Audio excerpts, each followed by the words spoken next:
नमस्कार मित्रों, स्वागत है आप सबका साहित्य गुंजन पर। इसके पहले हम लोग अपभ्रंश साहित्य, सिद्ध साहित्य और नाथ साहित्य पढ़ चुके थे। आज हम जैन साहित्य पढ़ेंगे। चलिए देखते हैं। जैनियों ने अपने धर्म का प्रचार प्रसार भारत के पश्चिमी भाग में किया। आदिकाल में सर्वाधिक चरित्र प्रधान काव्य साहित्य जैन साहित्य में लिखे गए। आगे देखते हैं। रास के लिए संस्कृत में क्रीड़ा शब्द का प्रयोग हुआ है। रास को क्रीडनीयक भरत मुनि ने कहा है। कई बार प्रश्न आता है कि रास को क्रीडनीयक किसने कहा है, तो भरत मुनि ने कहा है। कहाँ पर कहा है? नाट्यशास्त्र के 8वें अध्याय में कहा है। रास को एक प्रकार का रूपक किसने माना है? अभिनव गुप्त ने माना है। आगे देखेंगे। वीर गाथाओं में रास को ही रासो कहा गया है। जैन साहित्य व रास साहित्य में किस रस की प्रधानता है? शांत रस की प्रधानता है। आगे देखेंगे हम।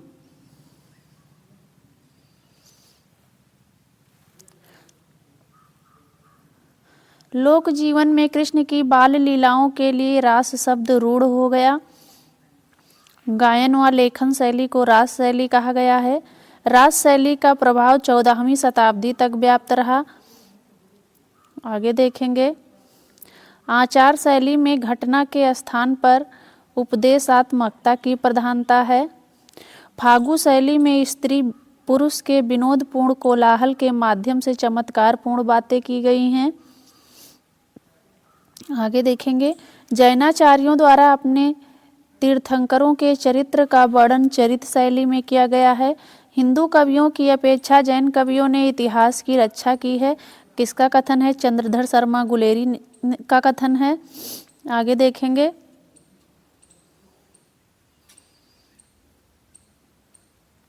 देवसेन का समय कब माना जाता है? देवसेन का समय 10वीं शताब्दी माना गया है। लघुनय चक्र व दर्शनसार नामक ग्रंथ किसके हैं? देवसेन के हैं। देवसेन द्वारा अपभ्रंश में लिखा गया ग्रंथ दब्ब सहाउपयास है। दब्ब सहाउपयास में जीव उन्नति व उसके जीवन मूल्यों का वर्णन किया गया है। आगे देखेंगे हम।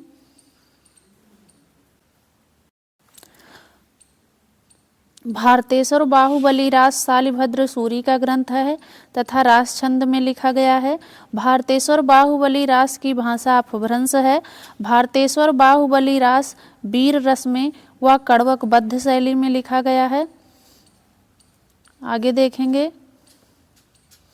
भारतेश्वर बाहुबली रास में भारतेश्वर व बाहुबली की वीरता का वर्णन है। हिंदी का प्रथम रास ग्रंथ भारतेश्वर बाहुबली रास को मुनिजिन विजय ने माना है। आगे देखेंगे। शालिभद्र सूरी की रचना बुद्धिरास में 63 छंदों का प्रयोग किया गया है। इसमें धर्म का उपदेश वर्णित है। पंच पांडव चरित रास शालिभद्र सूरी का ग्रंथ है। हिंदी का प्रथम ऐतिहासिक रास ग्रंथ किसको माना गया है? तो पंच पांडव चरित रास को माना गया है। आगे देखेंगे। आसगु कवि का समय 12वीं शताब्दी माना गया है। आसगु कवि ने जालौन में रहते हुए चंदन बाला रास नामक ग्रंथ को 35 छंदों में लिखा। चंदन बाला रास में लघु काव्य है जिसमें जैन श्राविका चंदन बाला के ब्रह्मचार्य, सतीत्व, संयम और उत्कर्ष का चित्रण है। जीव दया या जीवन दया रास नामक रचना आसगु कवि की है। आगे देखेंगे।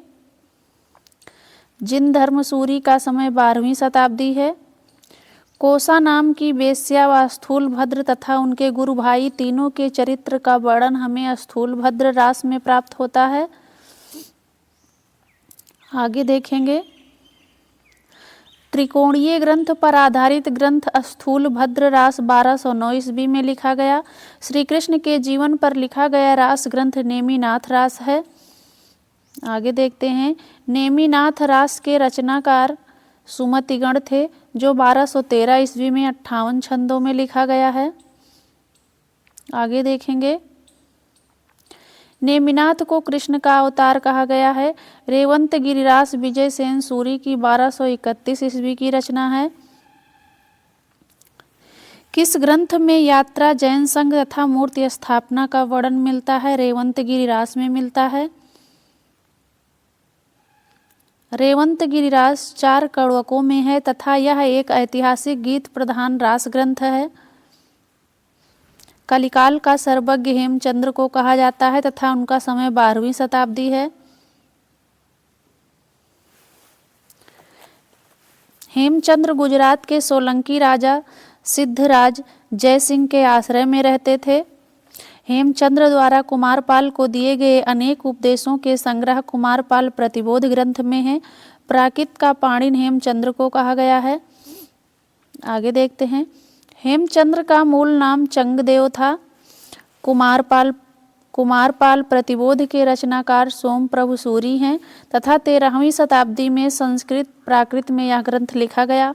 कुमारपाल प्रतिबोध में कुमारपाल को हेमचंद्र द्वारा दिए गए उपदेश का संकलन है। आगे देखेंगे। प्रबंध चिंतामणि मेरतुंग की रचना है। 1304 ईस्वी में लिखी गई।